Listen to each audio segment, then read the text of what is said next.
Okay, so hi everybody. If you don't know me already, my name is Kelly. I own Dogkind and I specialize in confidence building for very fearful, feral, shut down, shy, timid dogs. And today we're going to be talking about a kind of complicated decision that a lot of us have to make when we have a dog who has requires a lot of special care, but we need or want to be able to travel, at least some. And so what do we do with our fearful dogs? Should we take them with us if we're able to drive them? Travel with a fearful dog, should you take them with you? Who is this for? This is for you if you have some travel plans this summer or maybe coming up over the fall and winter holidays, and you're kind of worried about bringing your dog. You think it'll be tough for them, but you're also worried about leaving them with a pet sitter. So should you take them with you? You might be expecting me as a sort of fearful dog advocate to say, no, absolutely not. It's not good for them. But this is not an easy question necessarily to answer, and there's no one right answer. It's not just a simple no, because there are pros and cons of every choice you could make, and not just for your dog, but for you. And how you weigh these will really depend on your individual dog and also your situation.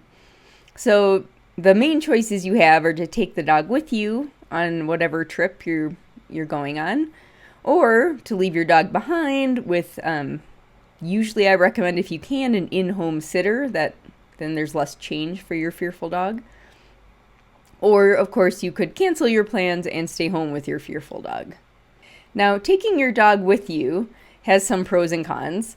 One pro, of course, is that you don't have to stress out about finding a pet sitter who can take care of them in the right way, because they'll be with you. But on the downside, it might be extremely stressful for your dog to, possibly the car ride is stressful, or being in new places or around new people. And if your dog is stressed, there's a good chance you are going to be stressed, so it might be hard for you to enjoy the trip. If you do decide to try this out, make sure to talk to your vet about if there are any medications perhaps that might make this journey a little less stressful for your dog. Maybe if your dog has motion sickness, talk to them about that. And have plans for how you're going to handle sort of your dog interacting with, I don't know, your family or whoever you're visiting, or, where are they going to be if you need to leave them temporarily to, go get food or something. And then also have backup plans if you can. For instance, if you were going to go stay with family, have a plan for what you will do if that turns out to be a disaster. And you like another place maybe you could go stay.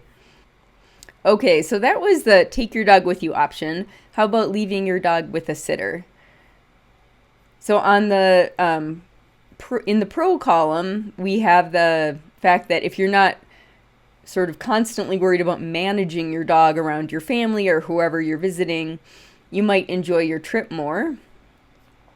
Now, on the downside again, you do need to find a sitter who can care for a very fearful dog, and you're going to need the time not just to find them, but to do gradual introductions and train them in how to take care of your dog. And being left with a stranger, of course, is likely to be somewhat scary or stressful for your sensitive dog. And because you are going to know they're stressed, that might be really stressful for you as well.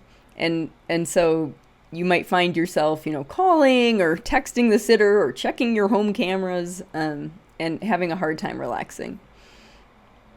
So again, if the same thing as with the previous option, talk to your vet if you do choose to do this, and see if there's anything you can do sort of medically to make this a little less stressful for your dog. And ideally talk to your trainer well ahead of time, so you can develop a plan for introducing a pet sitter. Okay, last option that we mentioned was canceling your plans and staying home with your dog. This probably is the least stressful option for your dog, since nothing will change for them, but it might And it may or may not be least stressful for you. It depends on how you feel about leaving your dog with a sitter or bringing them with you. But on the downside, it can be bad for your well-being. It's important that you are able to see friends and family and to get away sometimes.